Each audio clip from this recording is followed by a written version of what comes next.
Buenos días a todos, buenas tardes para los que están en otras regiones. Mi nombre es Aida Figari y en nombre de la plataforma Let's Slack les doy la bienvenida a este webinar de hoy. Antes de comenzar quisiera mencionar brevemente que hemos recibido hace pocos minutos la noticia de la cancelación de la COP25 en Santiago.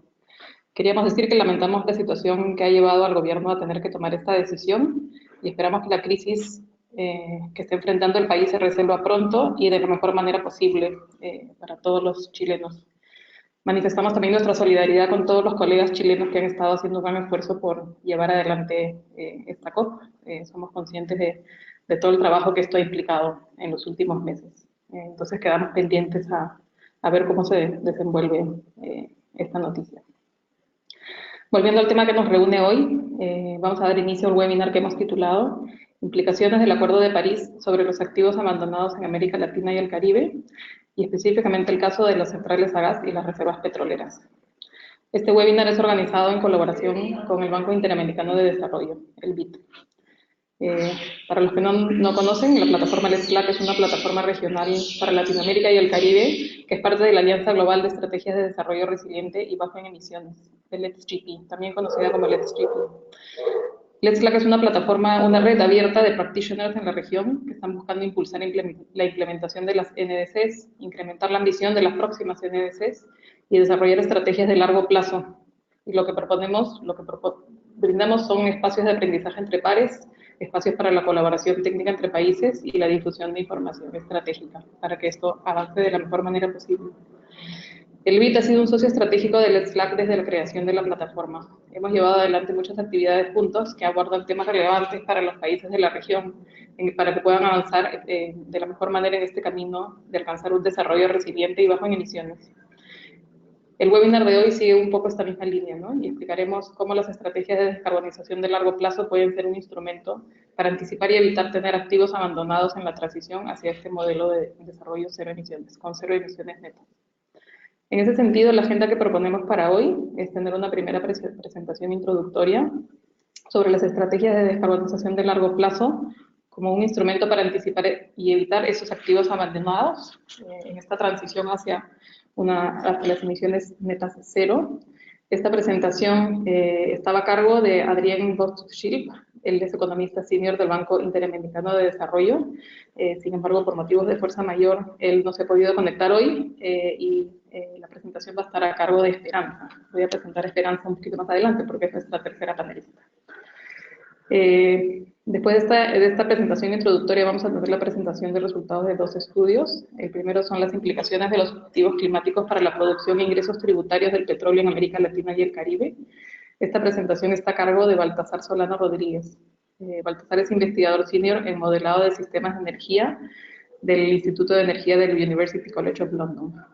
Baltasar se especializa en el uso y desarrollo de modelos energéticos para estudios relacionados a la descarbonización y a la evaluación cuantitativa de riesgos de la transición. La tercera presentación es las emisiones comprometidas y el riesgo de activos abandonados en el sector eléctrico de América Latina y el Caribe. Esta presentación está a cargo de Esperanza González Maecha. Esperanza es consultora de la División de Cambio Climático del BID. Ella es economista y especialista en estadística de la Universidad Nacional de Colombia y tiene una maestría y un doctorado en planeación energética. Ella trabajó en Colombia en la Agencia de Regulación de Agua y Saneamiento y participó como consultora en proyectos de la Unidad de Planeación Minero-Energética, la UPME de Colombia, Ecopetrol y el Observatorio Colombiano de Energía. Como es usual en todos los webinars del Let's Slack, para los que ya están familiarizados con esta dinámica, vamos a llevar adelante las tres presentaciones en un primer bloque, todas seguidas. Sus preguntas que les vayan surgiendo, les pedimos que por favor nos las hagan llegar a través de la opción de chat o de preguntas que tienen en su panel del GoToWebinar, que las vamos a ir ordenando. Y terminadas las tres presentaciones, vamos a pasar al bloque de preguntas y respuestas, en donde yo se las voy a estar leyendo, tanto a Esperanza como a Baltasar, para entablar este diálogo y poder responder las dudas que ustedes vayan teniendo. Entonces los invito a que conforme surjan estas dudas durante las presentaciones, nos las vayan haciendo llegar. También aprovecho para comentar que tanto la grabación como las presentaciones del webinar van a estar a disposición de todos ustedes en la página web de Let's Slack, en la misma página del webinar donde se hicieron la inscripción. Entonces, sin más, les agradezco a todos por conectarse y a Baltasar y a Esperanza por su disponibilidad para llevar adelante este webinar. Y voy a dejar la palabra a Esperanza para que haga la presentación de Adrián. Adelante, Esperanza.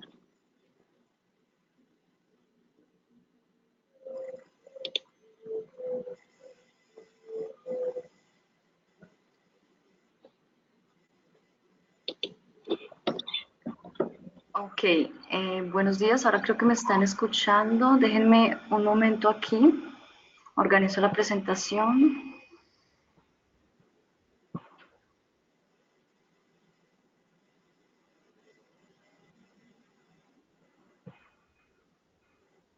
Ok, perfecto. Si me puedes confirmar, Aida, que se está viendo perfectamente. Se ve perfectamente. Adelante. Ok, ok. Mil gracias.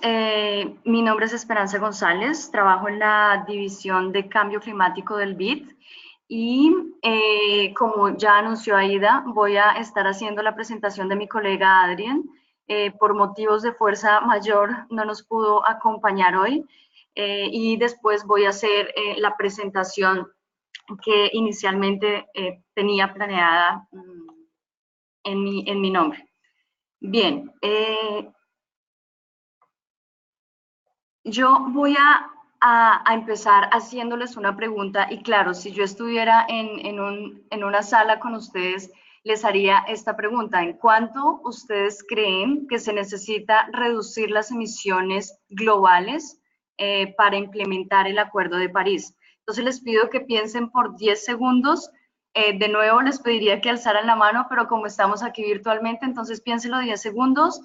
Tengan la respuesta en la cabeza y yo se las voy a dar de aquí a 5 segundos. Entonces, para estar en línea con el Acuerdo de París, nosotros necesitamos reducir las emisiones de CO2 en un 100%. En esta diapositiva estoy mostrando las trayectorias o los escenarios que el IPCC ha modelado para mostrando o concluyendo que en el año 2050 nosotros necesitamos llegar a emisiones netas cero. Y aquí entonces tenemos en el panel izquierdo las emisiones de CO2 y en el panel derecho las emisiones de metano, de óxido nitroso, y aquí un poco mostrando el porcentaje de cada uno de los sectores, el porcentaje de emisiones de cada uno de los sectores en la región.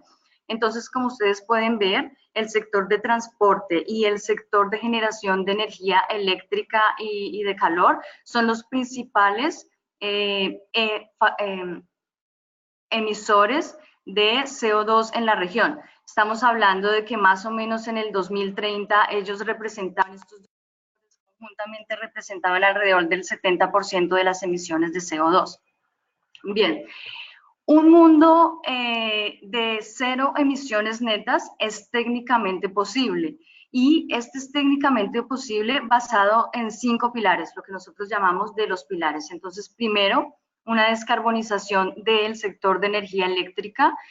Necesitaríamos transicionar hacia un sector que incluya o que sea renovable, mejor dicho. Y el segundo pilar, estamos hablando de la electromovilidad y es básicamente aprovecharnos de la electricidad limpia para electrificar no solo los procesos industriales, sino también el consumo de energía residencial y, por supuesto, electrificar los vehículos. Ya vemos algunos países de la región con iniciativas en ese sentido. El tercero es incrementar el porcentaje de transporte no motorizado público, entonces utilizar más bicicleta, los metros, por ejemplo, son importantes también en este sentido. El cuarto, parar la deforestación y en su lugar incrementar la reforestación, es decir, los árboles, sobre todo en su etapa inicial de crecimiento, cumplen un papel muy importante en la captura de CO2. Entonces, el papel de la reforestación para llegar a un mundo de emisiones netas cero es muy relevante. Y el tercero es reducir los residuos y incrementar la eficiencia en los sectores de energía, en los sectores de salud y cambiar hacia una dieta de bajo consumo de carne. Y también aquí podemos hablar de los materiales de construcción, ¿no? Materiales de construcción más sustentables y que tengan una energía embebida menor que los que estamos acostumbrados a ver en el sector de la construcción. Entonces, un mundo de emisiones netas cero es económicamente, nosotros lo vemos económicamente como una oportunidad y no necesariamente como un costo.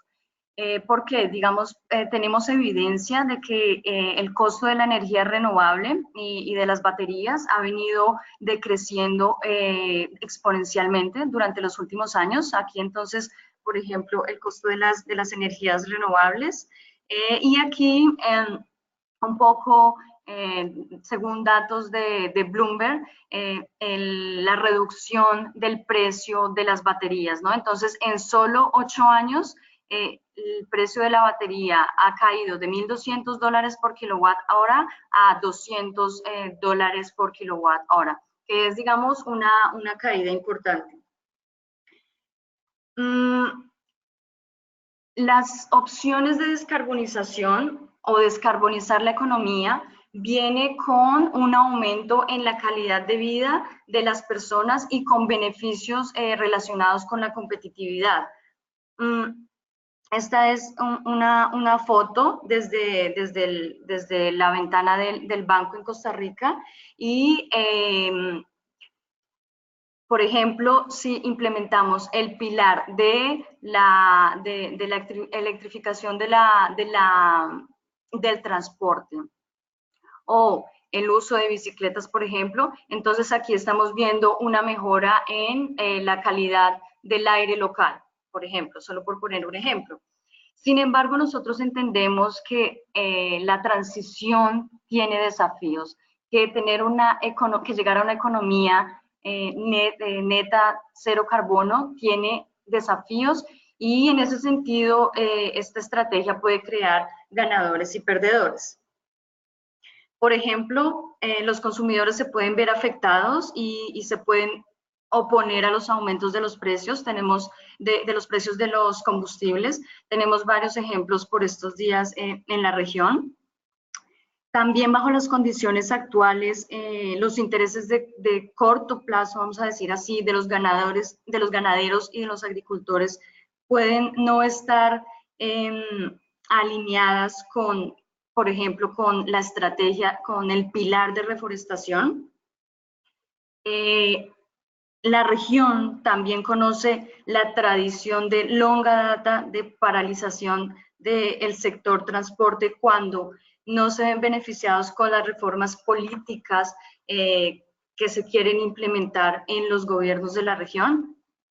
Y claramente otra barrera la podemos ver desde la perspectiva del Tesoro Público. Un plan no es políticamente viable si no es sostenible financieramente.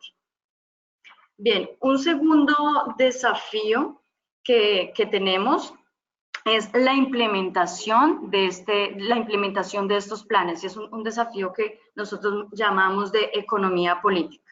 Entonces, para ilustrar el problema y es un problema de planeación básicamente, para ilustrar este problema de planeación, me gustaría presentarles una metáfora.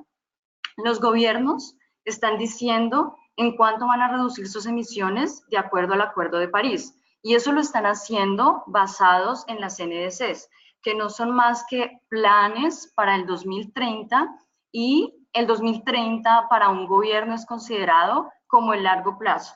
Sin embargo, en el ámbito, digamos, climático, esto es considerado como el corto plazo.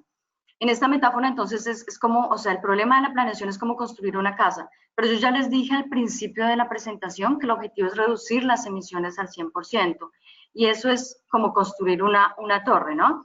Entonces, la primera etapa no es construir una casa, cuando yo estoy construyendo una torre, ¿no es cierto?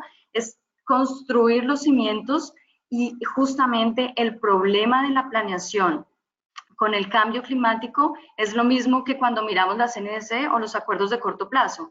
Lo que deberíamos hacer o lo que deberían hacer los gobiernos no es reducir las emisiones de la manera más fácil o más barata, sino intentar construir las fundaciones de la casa para ir haciendo transitar sus economías hacia una economía de emisiones netas de cero.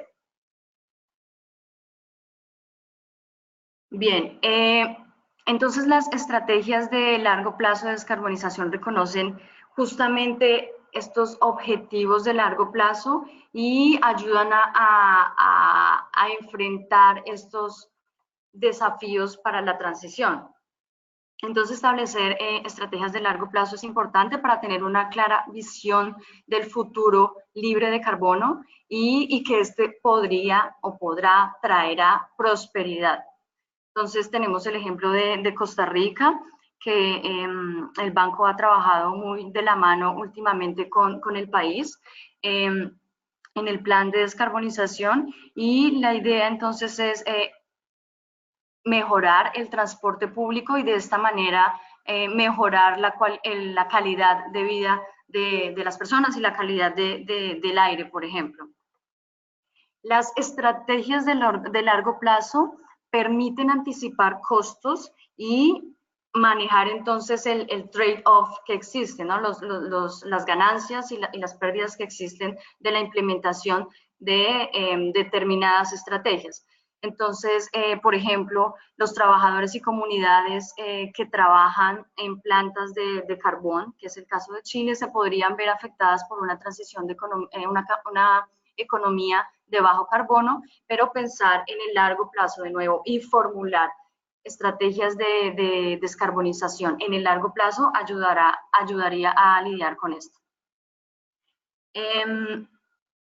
Y bien, aquí de nuevo hablando la cuestión de Costa Rica. Entonces, la idea en este país es que para el 2050 el 85% de los buses sean eléctricos, y entonces la meta a 2030 es que el 30% de ellos lo sean.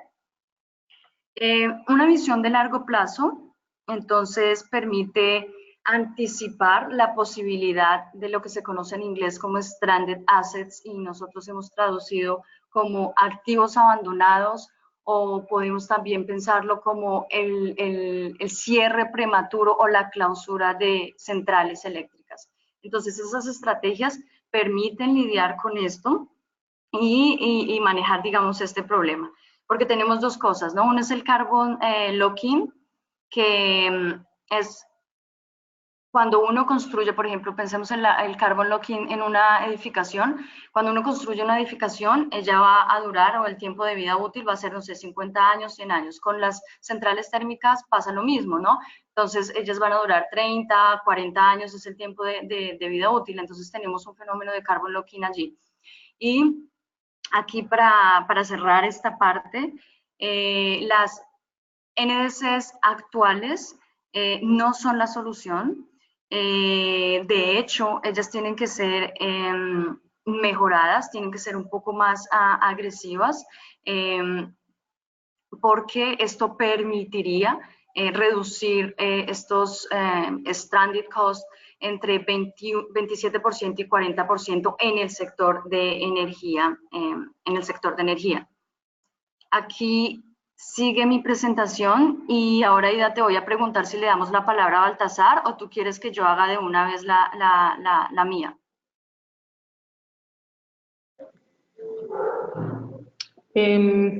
Buena pregunta. Creo que si no dependen una de la otra y ya te tenemos a ti con tu presentación conectada, entonces tal vez cambiamos el orden y continuamos con la tuya y después pasamos con Baltasar. Espero que no tengas ningún inconveniente, Baltasar, pero tomemos provecho de que ya está. No hay problema. Ok, súper, gracias. Entonces continuamos. Gracias. Ok, súper, muchas gracias. Entonces, en ese sentido, nosotros recientemente hemos lanzado un estudio que está disponible en la página del banco, relacionado con emisiones comprometidas y el riesgo de activos abandonados en el sector de energía eléctrica en Latinoamérica y en el Caribe. Pero entonces, déjenme empezar con un poquito de contexto aquí del sector de energía eléctrica en América Latina y el Caribe. Como ustedes saben, muchos de los que están conectados seguramente saben esto, la hidroelectricidad aún es la principal fuente de generación. Sin embargo, su participación ha venido decreciendo en el tiempo y hay varios factores que influyen en esto. Entonces, podemos listar, por ejemplo, la tasa de uso ha venido decreciendo debido a fenómenos como la sequía. También hemos visto una reducción de las adiciones en la capacidad y esto básicamente se da como respuesta a las preocupaciones sociales y ambientales alrededor de la construcción de centrales hidroeléctricas en la región. También ha habido entonces un aumento en el costo de capital. Y para cerrar, digamos, esta lista, pero no son las únicas, los únicos factores que influyen, es que hay aprensiones acerca del impacto del cambio climático en la disponibilidad del recurso. Entonces, ustedes pueden ver aquí en la figura, en el panel izquierdo, en 1990, entre 1990 y 2013, en apenas 23 años, el gas natural ha ganado terreno en detrimento de la electricidad. Entonces, más o menos el gas natural en el 2013, la generación con gas natural en el 2013 representó aproximadamente el doble de lo que representó en 1990. Y podemos ver aquí, por ejemplo, cuando nos vamos ya a los países, a las regiones, podemos ver cómo en México ha aumentado sustancialmente la participación del gas natural en detrimento del fuel oil, y en Brasil también podemos ver un poco esa entrada, pero más, digamos, un poco con la reducción de la hidroelectricidad y también vemos el aumento de energías renovables como solar y eólica.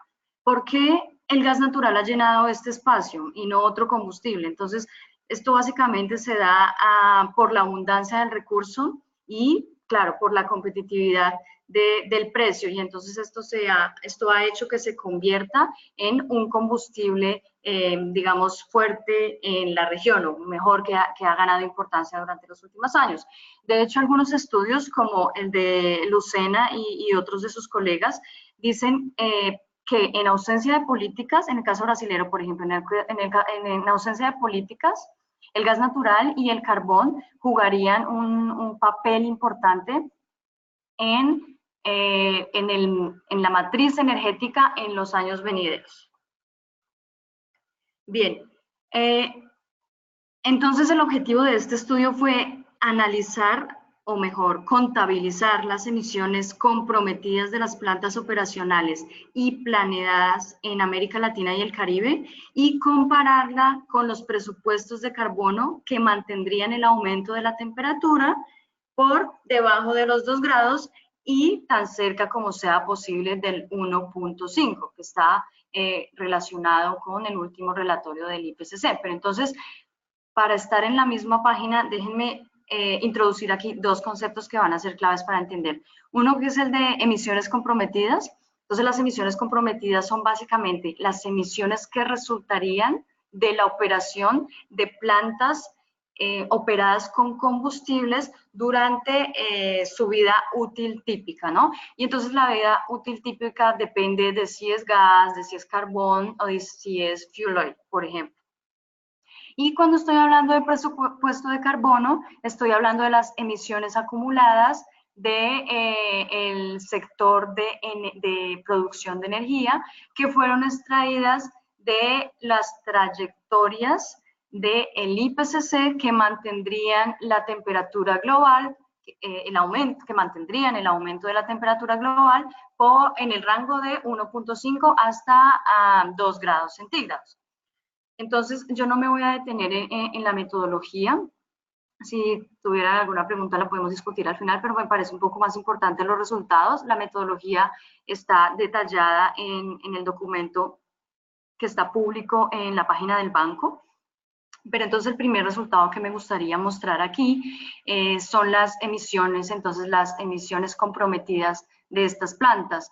Entonces en el lado izquierdo de la figura muestro las emisiones históricas, ¿no? Y en el lado derecho, en colores más oscuros, las emisiones comprometidas de las plantas existentes y en colores más claros, las emisiones comprometidas de plantas planeadas. Cuando yo estoy hablando de plantas planeadas, estoy hablando de las plantas que están en licitación, que están anunciadas, que están en construcción. Solo aquí un poquito así de detalle de la metodología es que nosotros consideramos una base de datos, la base de datos de Enerdata, que lista o que mejor ofrece información sobre todas las centrales térmicas y también renovables de la región y uno, digamos, de las características que uno puede encontrar de cada una de estas plantas es el estado, si está en estado operacional, si está en licitación y cuándo va a entrar en operación, por ejemplo, según la última información disponible. Entonces aquí las emisiones que vendrían de las plantas que están ya en operación, más o menos irían hasta el año 2054, y las emisiones comprometidas entonces de las plantas que están planeadas, más o menos serían hasta el año 2064. Y aquí hay otra conclusión muy importante que yo quiero resaltar, y es que como ustedes pueden ver, las franjas más representativas o las más grandes son las de gas natural. Y esto difiere, digamos, un poco diametralmente del escenario mundial, ¿no? Donde el carbón es la principal fuente de energía y de generación de emisiones de gases de CO2. Bien, las emisiones, entonces ya un poco hablé en la diapositiva anterior, pero aquí reforzando una vez más que las plantas de carbón planeadas representan más del 50% de las emisiones comprometidas de carbono. Y entonces aquí, en este plot, podemos ver las emisiones comprometidas por año de instalación de las centrales. Entonces, para hacer un ejemplo de cómo leer esta figura. En el año 1993, todas las emisiones comprometidas vinieron vinieron de carbón. Luego el gas comenzó a ganar importancia hasta el final, digamos, o más bien comenzó a ganar importancia a final de los años 90 y se convirtió en el primer, en la principal fuente de emisiones después del año 2001 en adelante. Esta gráfica está mostrando el mismo resultado, pero de manera acumulada. Entonces, de aquí podemos concluir que si todas las plantas que están en licitación, anunciadas, en construcción, comenzaran a operar conforme la fecha de entrada que está en esta base de datos, las emisiones de CO2 se podrían duplicar en tan solo 4 años.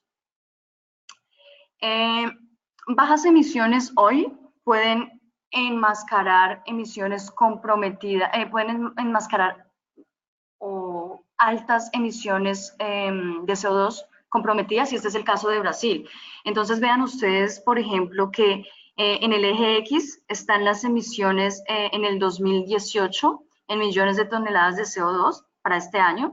Entonces, en el caso brasilero, las emisiones en el 2018 estuvieron alrededor de 42 millones de toneladas de CO2 en el año de nuevo, pero las emisiones comprometidas de las plantas que ya están en operación durante toda su vida útil alcanzarían más o menos una gigatonelada de CO2, y si todas las plantas que están planeadas y de nuevo en licitación, anunciadas, en construcción en Brasil entraran a funcionar, las emisiones comprometidas ascenderían a 3.5 gigatoneladas de CO2.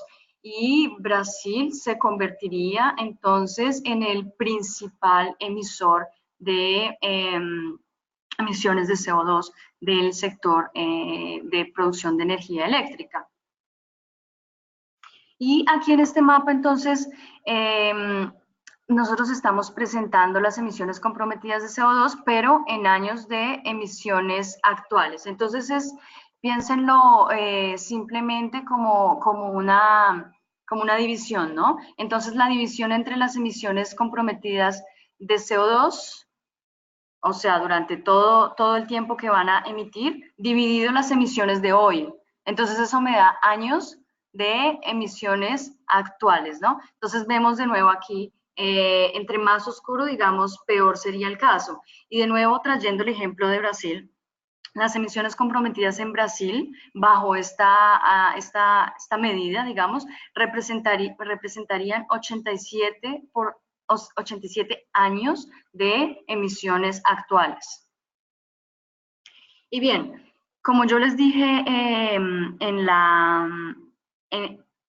el objetivo, cuando estuve hablando del objetivo de esta investigación, la primera parte fue contabilizar las emisiones comprometidas. La segunda parte, comparar estas con los presupuestos de carbono que mantendrían el aumento de la temperatura por debajo de los 2 grados y tan cerca como sea posible de 1.5. Entonces, según nuestras premisas, las emisiones comprometidas de todas las plantas existentes serían alrededor de 6.9 gigatoneladas de CO2. Si todas las plantas que están planeadas fueran construidas en la región y entraran en operación, las emisiones comprometidas ascenderían a 13.6 gigatoneladas de CO2 y de nuevo aquí un poco las emisiones comprometidas originarias de gas natural representarían el 63%. Y aquí en la figura, en el lado derecho de la figura, estamos mostrando las emisiones promedio de todos los escenarios del IPCC. Entonces ustedes pueden observar, por ejemplo, que ya si no se construyera una planta más, operada con combustibles, ya estaríamos por encima del promedio del IPCC, ¿no? El promedio que mantendría el aumento de la temperatura por debajo de los 2 grados. Y claro, el escenario sería, digamos, peor, o las emisiones de las plantas existentes más las planeadas doblarían más o menos los promedios de presupuestos de carbono del IPCC. Y haciendo esa comparación, nosotros podemos concluir lo siguiente, que entre 10 y 16% de las plantas existentes que operan con combustibles deberían ser cerradas o abandonadas, como se conoce, digamos, o clausuradas prematuramente, con el objetivo, digamos, de cumplir con los presupuestos de carbono medio del IPCC. Si todas las plantas son construidas, entonces implementar el Acuerdo de París requeriría abandonar entre el 52% y el 55% de las plantas que operan con combustibles fósiles.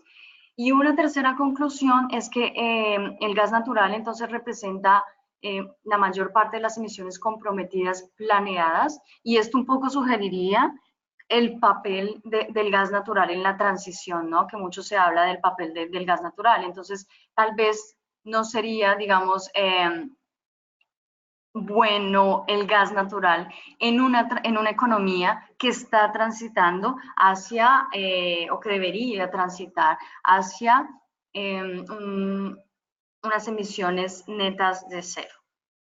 Muy bien, aquí me gustaría entonces cerrar mi presentación con 3 mensajes. El primero es que a pesar de que el sector de generación de energía eléctrica en América Latina emite menos del 3% de las emisiones globales en este sector, realmente el Acuerdo de París debería importar para los planificadores energéticos en la región. La segunda cosa es que construir todas las plantas que están planeadas y al mismo tiempo querer alinearse con el Acuerdo de París, con las metas de temperatura del Acuerdo de París, los 2 grados, requeriría entonces cerrar prematuramente o abandonar 52% de las plantas de la capacidad instalada en la región, y que según nuestros cálculos el gas natural no tendría cabida o tendría muy poca cabida como puente hacia la descarbonización o hacia una economía de cero carbono.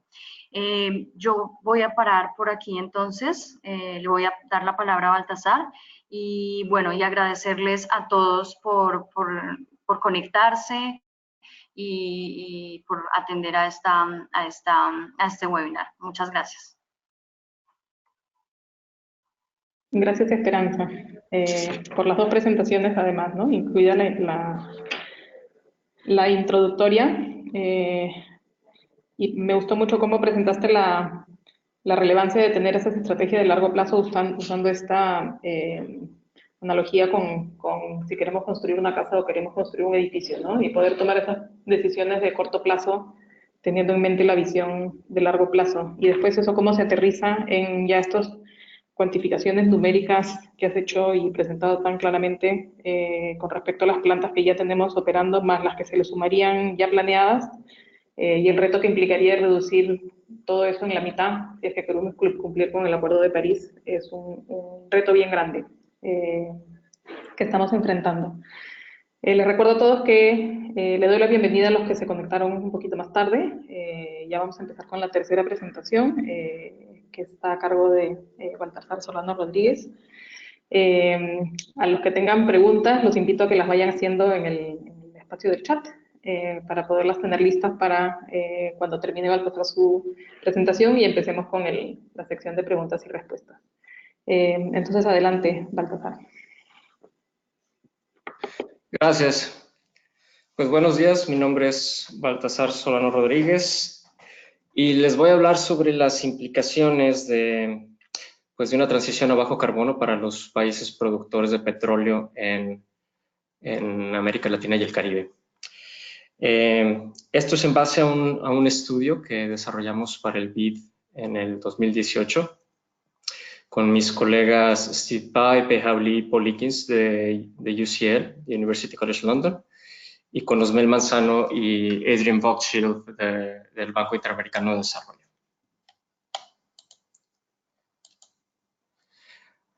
Bueno, brevemente el contenido de mi presentación va a ser darles un poco del contexto, platicarles sobre exactamente qué es lo que quisimos investigar y el alcance del problema que quisimos abordar, cómo hicimos para explorar escenarios, cuál fue a grandes rasgos la metodología. Les voy a mostrar algunos de los resultados clave y algunas de las observaciones y conclusiones que hicimos en base a eso. Bueno, un poco del contexto, que en buena medida ya discutió Esperanza. La estabilización del clima implica un presupuesto finito de carbono. Si vemos el panel de la izquierda, tenemos la temperatura relativa a, digamos, a 1870, por ahí de la segunda revolución industrial, en el eje vertical, y en el eje horizontal tenemos las emisiones acumuladas de CO2. Y vemos que a pesar de la complejidad del sistema climático, la relación es cuasi lineal entre estas variables. Entonces, pues para limitar el calentamiento global, digamos, a 2 grados o a 1.5, pues necesitamos un futuro libre de emisiones. Por lo tanto, sabemos que el presupuesto de carbono es hasta cierto punto incierto para lograr estos aumentos de temperatura, pero sabemos que es finito. Y un presupuesto finito de carbono implica hidrocarburos no explotables, unburnable. Y en el panel de la derecha, bueno, a grandes rasgos lo que indica es que básicamente tenemos más petróleo, gas y carbón del que podemos extraer y utilizar si aspiramos a 1.5 o 2 grados centígrados.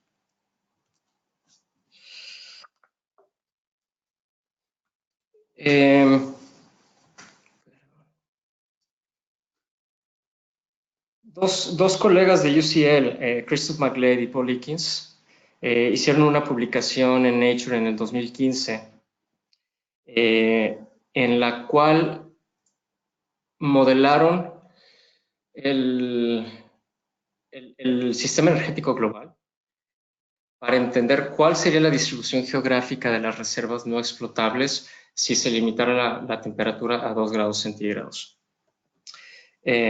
Utilizaron el mismo modelo que estamos utilizando en este estudio, BUEGO, del cual brevemente ya les platicaré.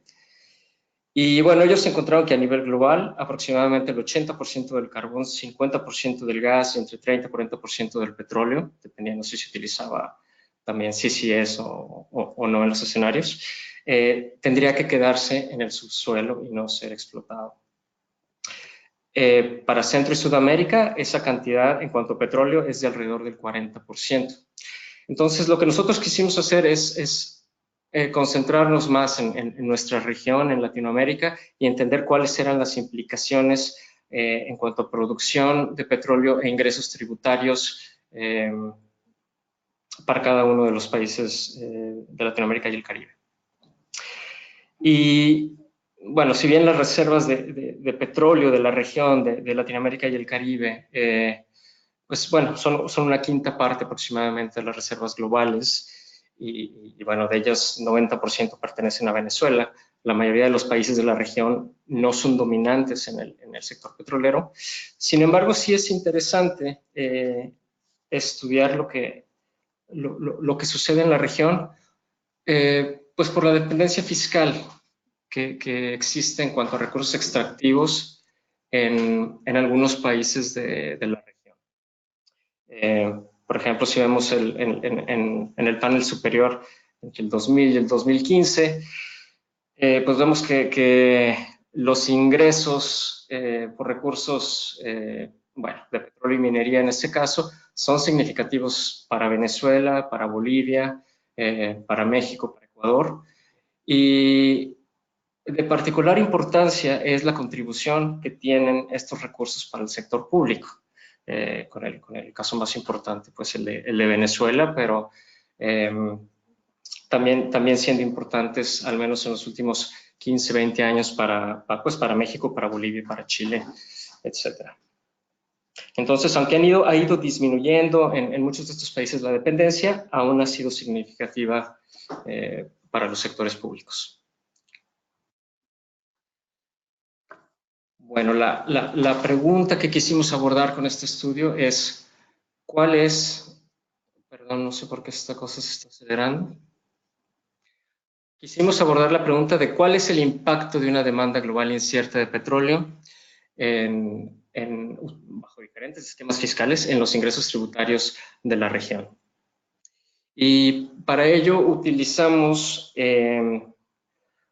Robust Decision Making, la toma de decisiones robustas, que es una técnica para modelar las incertidumbres principales que inciden en la producción e ingresos tributarios por petróleo. Entonces, consideramos tres tipos de incertidumbres principales. La primera, la demanda global de petróleo, que es sensible a las políticas climáticas y a los cambios tecnológicos de la transición. Consideramos 4 niveles de demanda, cubriendo desde 1.5 grados hasta alrededor de 3 grados centígrados, utilizando escenarios del IPCC, del AR5. Tomamos demandas de petróleo consistente con esos escenarios y con esos niveles de calentamiento, y eso los utilizamos dentro de nuestra modelación. Después consideramos la incertidumbre geopolítica y la reflejada en el comportamiento de la OPEP. Básicamente modelamos si había cuotas a la producción de los países de la OPEP o si no había restricciones. Y finalmente modelamos los esquemas fiscales de los países de Latinoamérica y consideramos una serie de variaciones para entender qué tanto importaban en la competitividad de los campos petroleros de la región. Consideramos profit sharing, concesiones, el régimen actual, sea el que sea, consideramos diferentes tasas de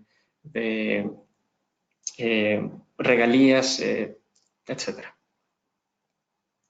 Bueno, rápidamente déjenme les platico del modelo. Fue nuestro generador de escenarios. Se llama Bottom-up Economic and Geological Oil Field Production Model. Es un modelo que desarrolló Christoph McLeod durante su doctorado en UCL. Y básicamente el modelo incluye pues las principales características geológicas y económicas en la producción de petróleo. Incluye niveles de reserva, tasas de declive, profundidad de agua, los costos de más de 7,000 campos petroleros a nivel global. Es muy detallado el modelo y además incluye los regímenes fiscales de los 133 países productores.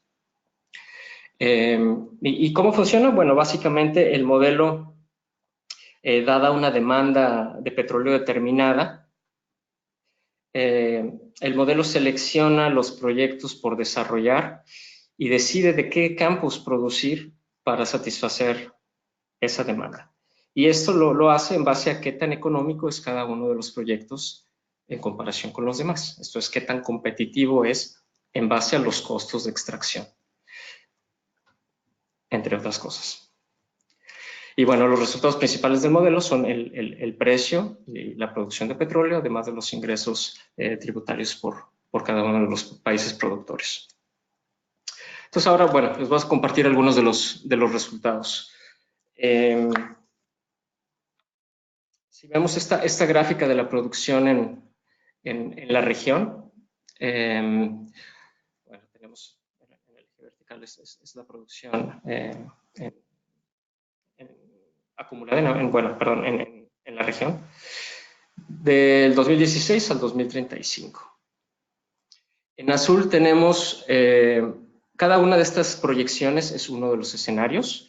Simulamos medio millar aproximadamente de escenarios para explorar el impacto de las incertidumbres externas que les mencioné, así como de las decisiones internas de política fiscal.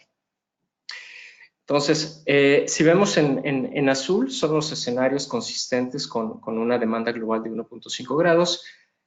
En rojo, los escenarios consistentes con una demanda cercana a los 3 grados centígrados.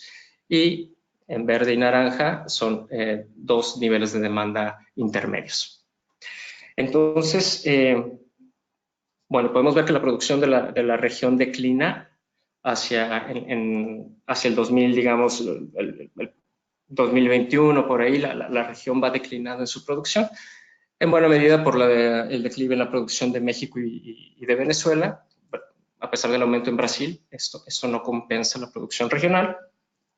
Pero a partir del 2025 comienza a existir una mayor variabilidad en la producción de la región. Y bueno, eso lleva a una producción acumulada de entre 57 y 70 billones de barriles en los escenarios de 3 grados centígrados. Y por otro lado, vemos un declive continuo de la producción en los escenarios de 1.5 grados. Lo cual, bueno, lleva a una reducción de entre 35 y 70% al 2035 comparado con el 2016, el año inicial. Otra cosa a notar es que cuando existen cuotas de la OPEP de producción, la producción regional aumenta. Esto es porque hay más espacio en el mercado para el petróleo latinoamericano. Ahora, el panorama de producción al 2035 varía pues significativamente a nivel país. En esta gráfica tenemos en el eje vertical la producción acumulada al 2035 y tenemos una selección de los principales países productores de la región. Del lado izquierdo los principales y los que son un poco más pequeños del lado derecho. Y bueno, En rojo son los escenarios que corresponden nuevamente con un calentamiento de 3 grados y los azules con 1.5. Entonces, lo que podemos ver es que, bueno, si vemos el caso de México, los escenarios de 3 grados suelen ser donde existe mayor producción en los países, como es de esperarse, y los escenarios consistentes con 1.5 conllevan una menor producción de petróleo. Pero existe variabilidad a lo largo de cada uno de los países, y esto se debe a las diferentes combinaciones de regímenes fiscales que consideramos, que influyen en la competitividad de cada uno de los países. Bueno, algo que podemos ver es que, bueno, los principales países productores, Brasil, Venezuela, México, tienen una variabilidad significativa, en particular Brasil. Hay escenarios en los cuales duplica su producción del 2016 prácticamente, y en otros la divide al 50% bajo niveles de descarbonización profunda. Y bueno, finalmente que la variabilidad es distinta para los diferentes países y que algunos sugieren tener una mayor resiliencia a condiciones exógenas de demanda global y de comportamiento de la OPEP, como por ejemplo Argentina y Ecuador, mientras que otros son más sensibles, como Trinidad y Tobago, por ejemplo.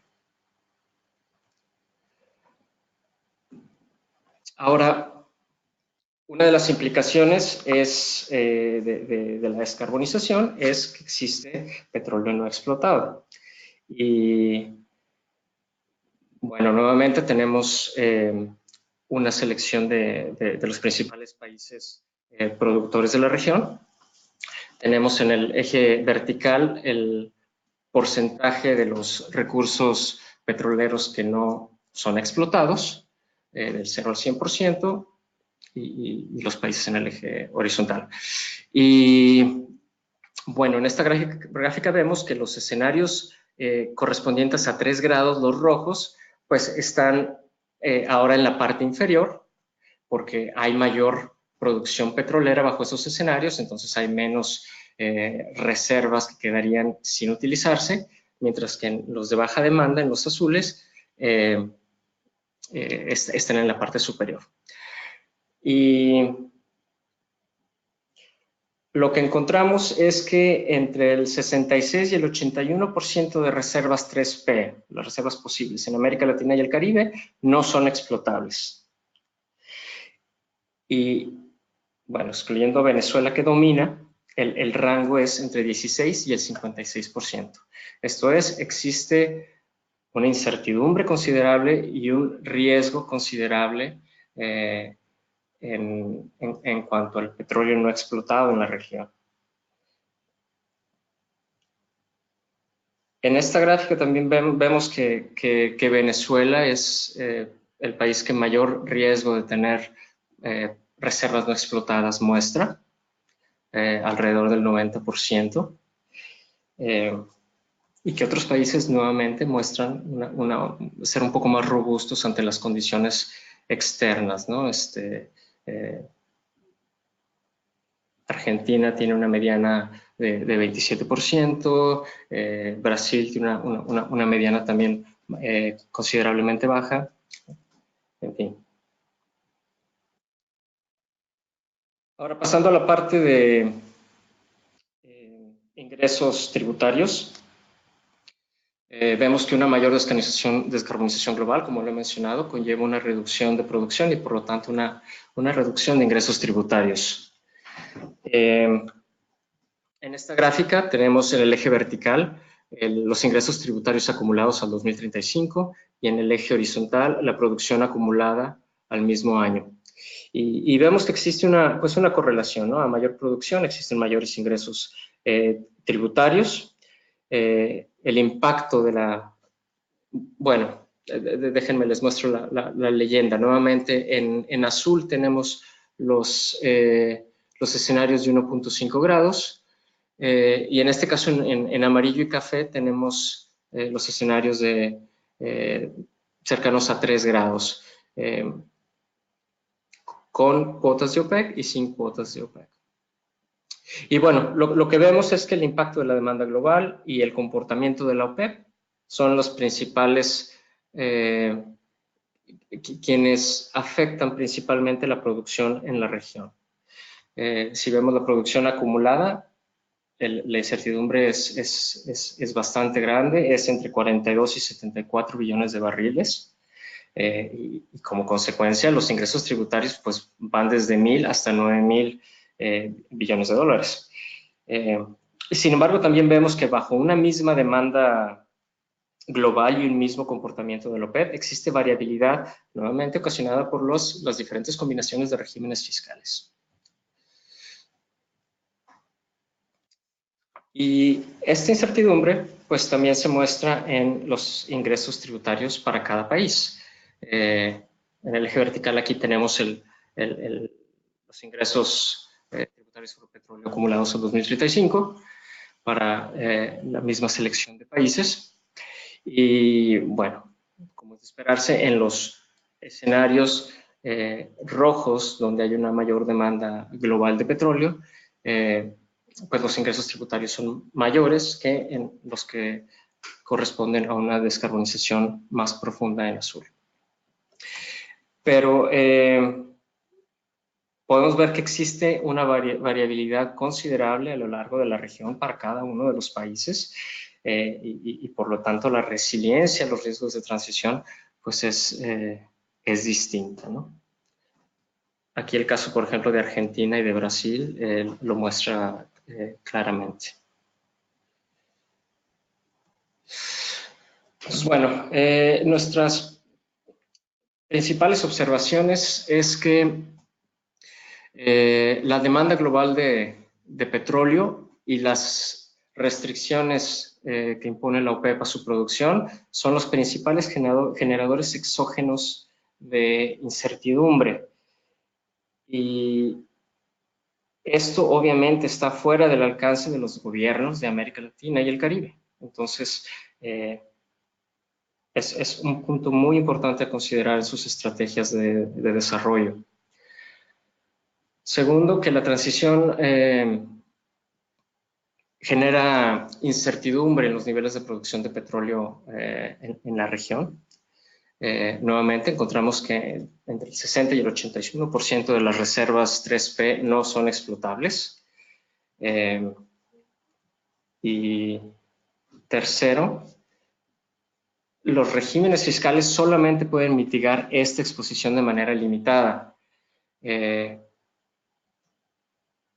Lo que encontramos es que los ingresos tributarios por petróleo podían bajar de 2.7, de un rango de entre 2.7 y 6.8 hasta 1.3 a 2.6 trillones de dólares acumulados al 2035, comparando los escenarios de reservas explotadas con los escenarios de una mayor descarbonización.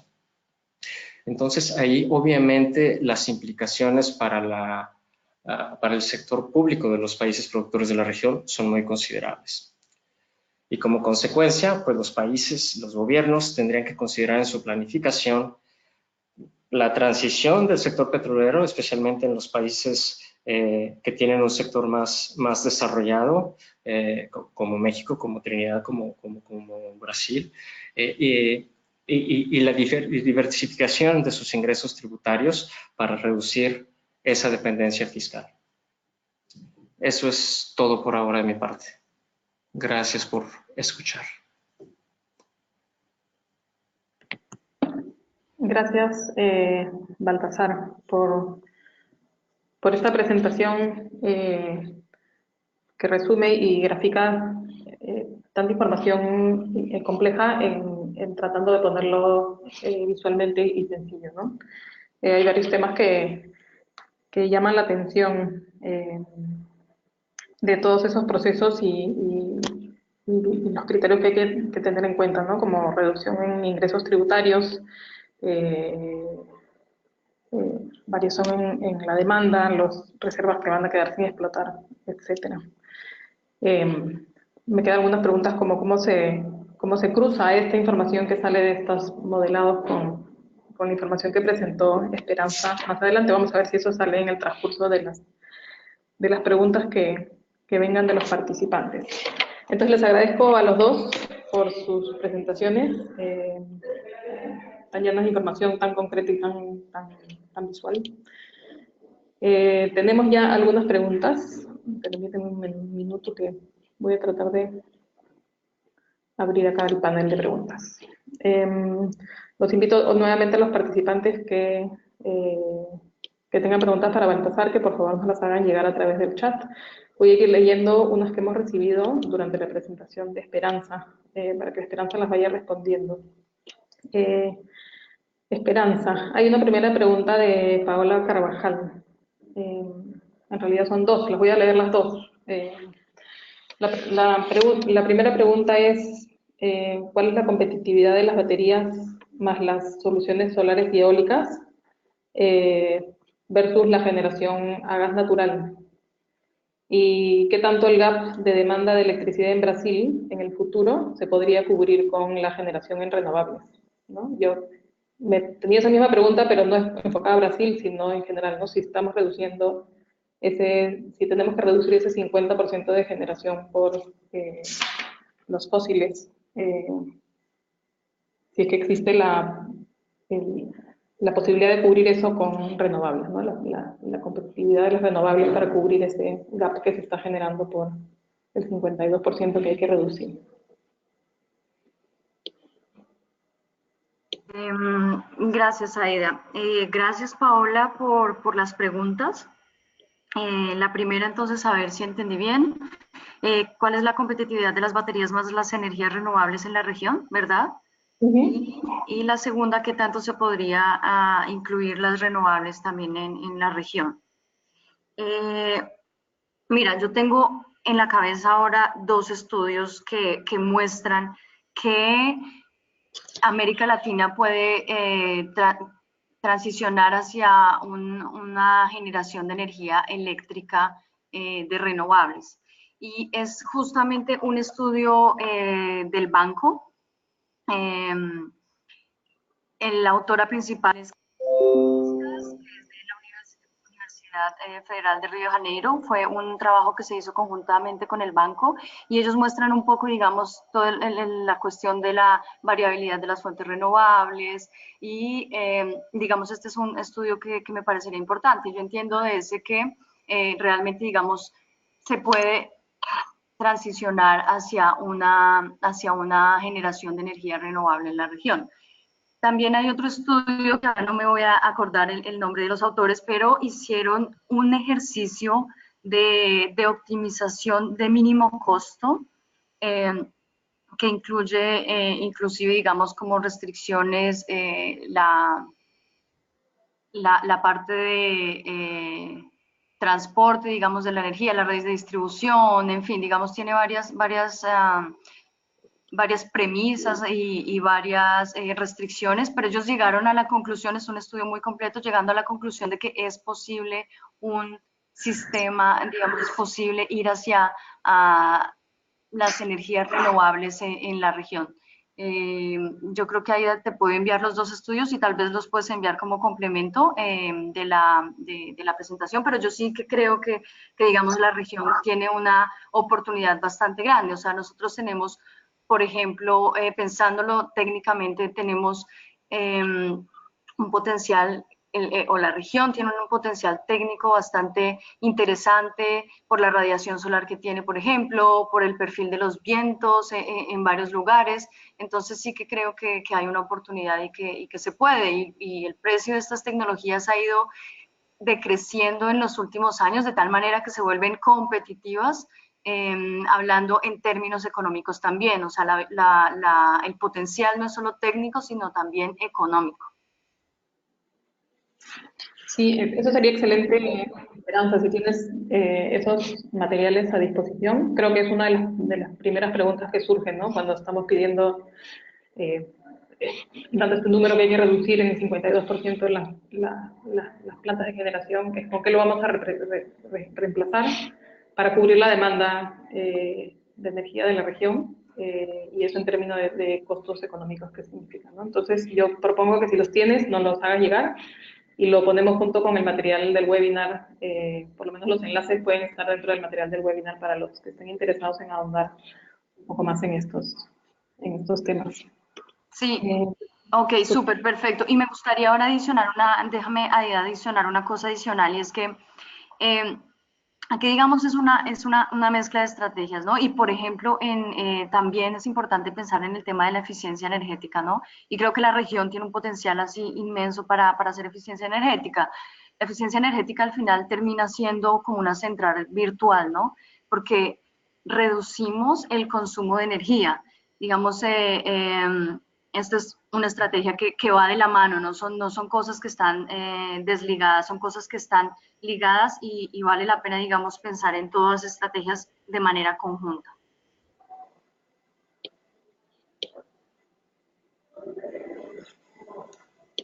sí, cierto, muchas gracias. Son cómo se complementan las diferentes medidas, ¿no? No es solamente una sola línea, sino que cómo se van sumando los impactos y efectos que pueden tener diferentes tipos de medidas para finalmente llegar a la meta ambiciosa que queremos llegar en el mundo. Tengo un par de preguntas ahora para Baltasar. La primera, te voy a leer las dos, Baltasar. La primera viene de Ernesto Martínez Arroyo. Él dice, agradece la información proporcionada y pregunta de qué manera la generación de un impuesto al carbono podría influir en los temas tratados. Entendería que la parte tributaria. Y también para Baltasar pregunta Pepe Banda, ¿habrían ingresos tributarios y no tributarios provenientes de la expansión de energías renovables? Estas nuevas energías son generadoras de empleo y fuentes de innovación técnica. ¿Cuál sería el impacto económico positivo de la transición eh, energética?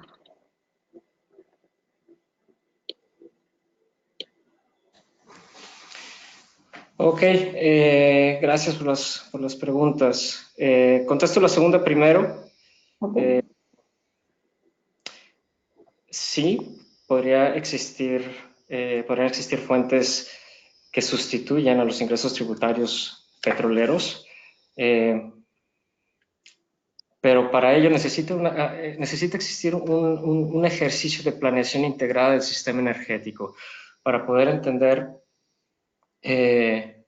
cuál va a ser la transición, cómo va a ser esa transición, de tal manera que se dé de forma gradual, pensada, entendiendo los pros y contras, entender cómo va a ir variando el consumo doméstico, cómo va a ir variando la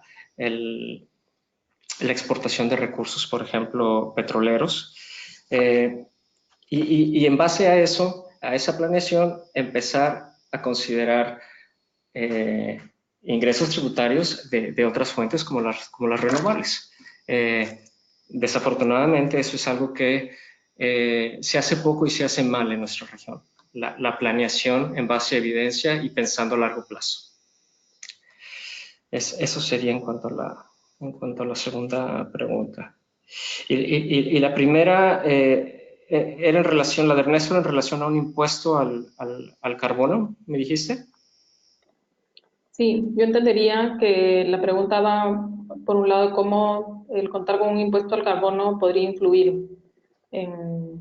No sé si la pregunta va a los dos, en realidad. No sé, Esperanza, si tú tienes alguna reflexión sobre, en términos de generación eléctrica, cómo un impuesto al carbono lo podría influir. Pero se las dejo a los dos, porque además hay otra pregunta donde pregunta lo mismo, el impuesto al carbono. Bueno, por la parte del sector petrolero, si existiera, nosotros no lo consideramos en este ejercicio, pero si existiera algún tipo de impuesto, bueno, eso cambiaría el perfil económico de los proyectos dependiendo de sus características y en dónde estuviera, y eso lo haría más o menos competitivo en relación a otras regiones del mundo. Entonces, cambiaría sin duda el atractivo para los inversionistas. Bueno, yo diría, digamos, en este momento que el impuesto al carbono también fue, digamos, no está fuera del alcance de nuestro estudio. Y va, digamos, un poco a depender, eso merece, digamos, una investigación también o una revisión de la literatura un poco más profunda, porque, digamos, hay diversas teorías, ¿no? Sobre el impuesto al carbono, los impactos, en fin, pero hay que analizar cuál es el país, cómo está, digamos, estructurado regulatoriamente, cómo es la composición, digamos, tributaria de la energía, en fin, digamos, hay varias cosas que habría que analizar y eso sería un análisis más profundo, digamos, país por país. Yo diría solo eso por ahora. Ok, muchas gracias. Tengo una pregunta, Baltasar, una duda que me quedó a mí en realidad de tu exposición. Cuando tú estabas mencionando en la gráfica que muestras cómo en escenarios de mayor descarbonización, ¿no? Y todos estos escenarios del 1.5, donde entendería que decrece la demanda de petróleo, disminuyen también significativamente los ingresos tributarios.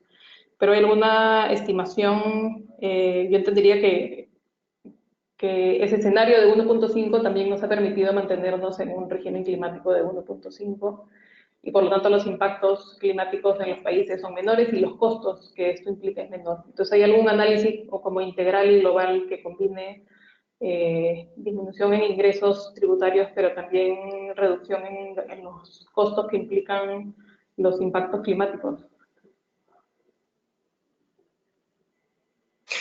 Sí, no, en este caso estoy de acuerdo contigo. Si se tomaran los costos y beneficios del sistema completo, sería una historia probablemente diferente. En este caso solamente nos enfocamos en el sector petrolero y en los impactos sobre los ingresos tributarios del petróleo nada más. No nos enfocamos en otro tipo de beneficios que tendría una descarbonización a 1.5 o de los costos adicionales que podría tener 3 grados centígrados. Pero bueno, no, sin duda sería interesante un estudio más amplio de ese tipo, aunque obviamente necesitaría, pues sí, una modelación tanto de los sistemas energéticos de la región como de macroeconómicas. Sería un estudio ambicioso, pero sería interesante. Sí, en un escenario similar, Esperanza, en las estimaciones que ustedes hicieron, ¿no? De reducción, mencionaste que había que reducir entre 10 y 16% de las plantas existentes, ¿no? Que tendrían que clausurarse prematuramente. Incluso si se llegaran a implementar los proyectos, habría una reducción, habría que reducir, si queremos llegar al escenario recomendado por el IPCC, habría que reducir casi la mitad de las plantas existentes o planificadas. Eh, las implicancias financieras de esto, ¿no? Estos proyectos que quedan truncos, eso se plantea en el escenario, todas las implicancias financieras de estos proyectos. ¿Se compensa de alguna manera con los otros proyectos? ¿Cómo se aborda? Digamos una vez, digamos, esto está también fuera del alcance del estudio. Nosotros no hicimos una contabilización, digamos, financiera de cuánto se estaría perdiendo, digamos, y cuánto se estaría compensando digamos, con la implementación de otro tipo de tecnologías. Pero encontramos, por ejemplo, que algunas plantas inclusive están operando más allá de su vida útil, ¿no? Y lo que nosotros sí hicimos un poco fue hacer algunos análisis de sensibilidad, de qué pasa si es que la cerramos en 15 años, qué pasa si la cerramos, digamos, en 20, en fin, simulamos diferentes vidas útiles, pero creo que, digamos, la cuestión financiera es también una cuestión digamos, de estudiar en detalle. Valdría la pena un estudio. Nosotros, por ahora, digamos, el alcance fue el que yo mostré, ¿no? Digamos, más en términos cuantitativos de emisiones y comparación con los presupuestos de carbono del IPCC. Entendemos que es el primer estudio enfocado en América Latina. Entonces, yo creo que una extensión importante de este estudio sería intentar contabilizar digamos, en cuanto realmente, cuál sería financieramente el impacto, ¿no? No sabemos si, de hecho, cuán negativo es o no. Entonces, sí merece la pena un estudio. Ok, muchas gracias. Baltasar, tengo una pregunta de Paola Carvajal y es una específica para el modelo Buego, ¿no? Y ella pregunta cómo toma en cuenta el modelo Buego las reservas por descubrir en el futuro y su potencial costo de desarrollo.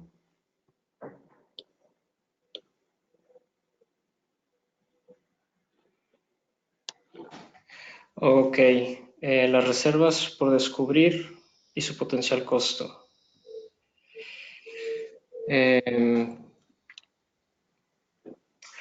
Bueno, el modelo considera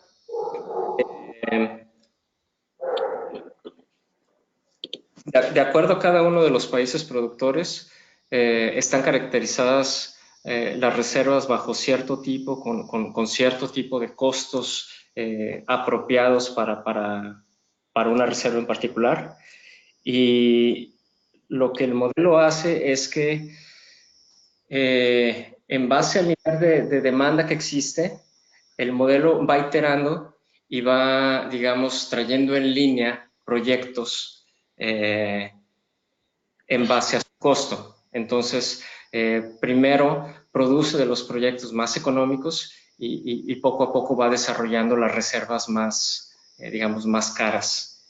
Entonces, así es como va desarrollando los proyectos a nivel global. Pero si Pablo gusta más detalle, con gusto me puede mandar un correo y platicamos y le doy más detalles sobre el modelo.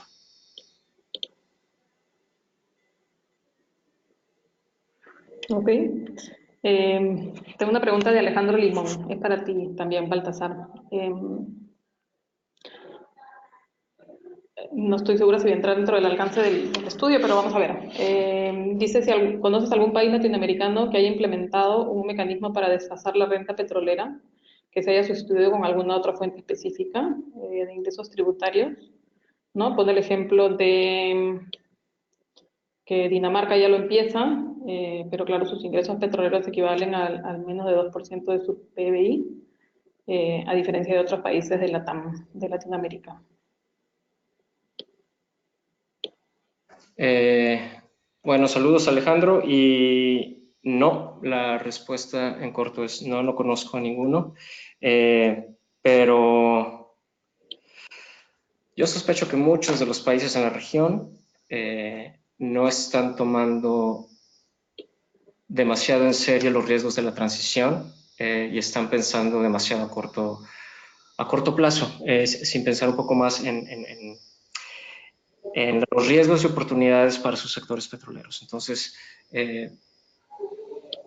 bueno, sin duda yo creo que esto debería de ser parte de su toma de decisiones, pero yo diría a nivel mundial los riesgos de transición en el sector petrolero es algo muy reciente, es algo que apenas se empieza a tomar más en serio, ¿no? Pero en Latinoamérica no conozco a nadie que tenga algún mecanismo como ese.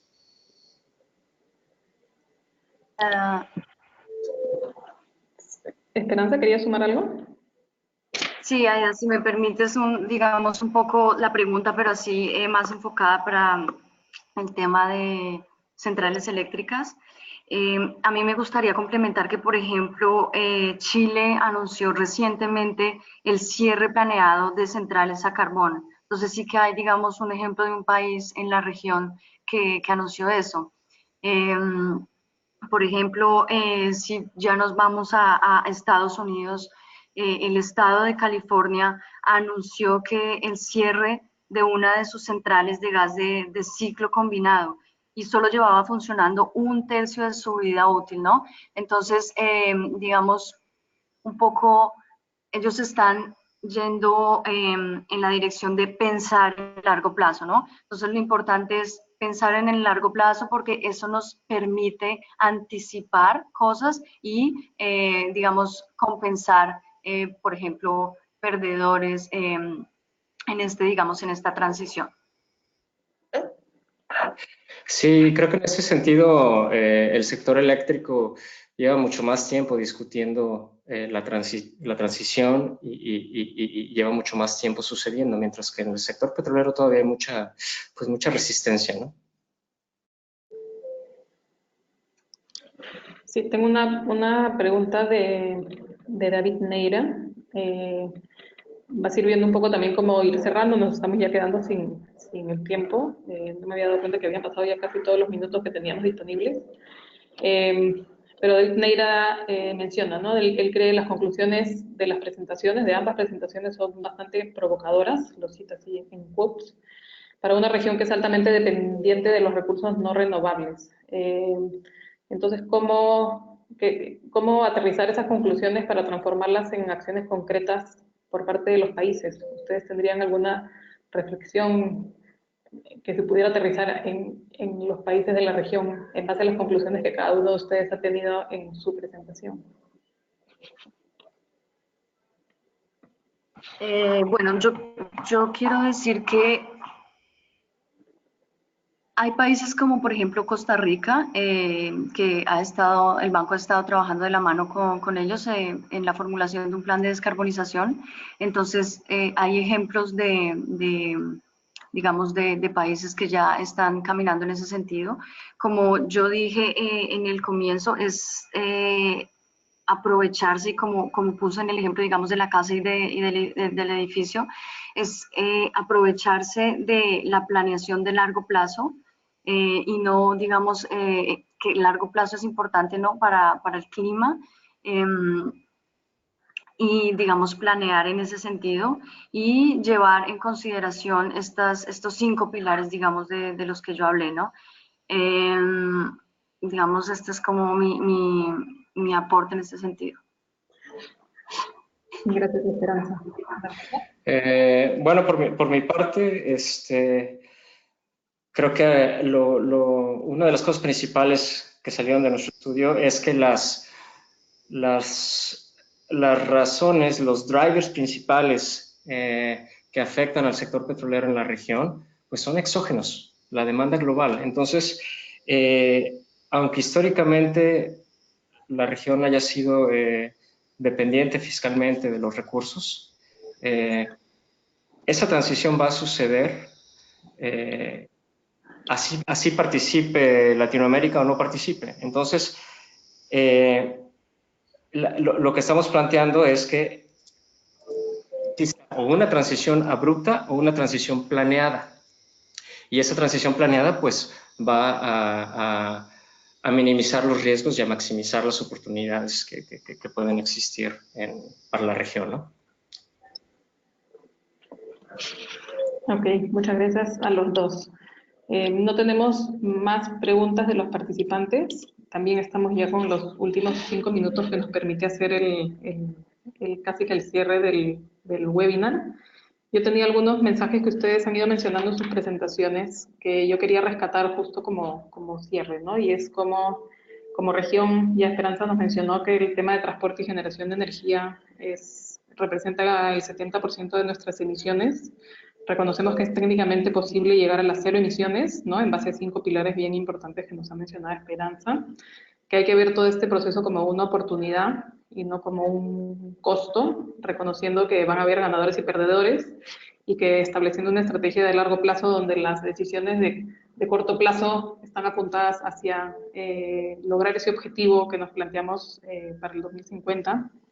Es importante tener todo esto mapeado, ¿no? Permitiéndonos anticipar los costos y manejar estos trade-offs de manera efectiva, y donde el anticipar estos activos abandonados o clausuras anticipadas o los conocidos como stranded assets es uno de los factores más importantes a tener en cuenta.